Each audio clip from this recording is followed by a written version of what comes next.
खाद्य भोज्य षडसन्न करी आणि तसे पापी वाढवून शेवटी चिनले तयांचे चरण निज हस्ती तुरी तसे. आणि त्या ठिकाणी इंद्रदेव काम करू लागले.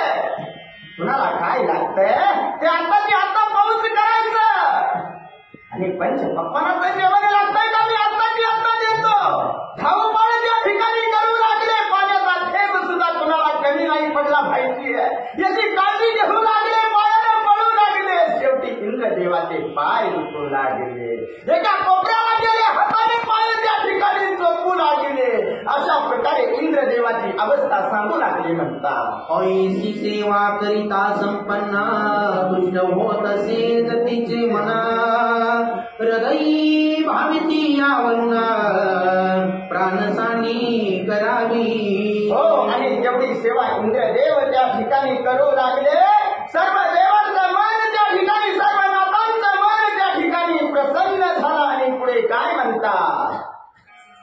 ऐरीकडे विनानाथा सुतासी विद्याभ्यासिता तो समय जाणून सापेक्षा इंद्र बनून रमेश नटलासे. आणि त्या ठिकाणी यज्ञ चालू आहे. मिरे नाताला सुद्धा त्या ठिकाणी विद्या शिकवत मच्छिंद्रनाथ आहेत. आपल्या मुलाला त्या ठिकाणी विद्या अलग बाजूला शिकवू लागलेले इंद्रदेवानं पाहिलं. आणि पाहिल्याच्या नंतर स्वतःचा अवतार त्या ठिकाणी बदलला. मोराचा अवतार त्या ठिकाणी घेतला. कारण गुप्त वेशामध्ये विद्या शिकायची विचार केला. आणि पुढे काय म्हणतात.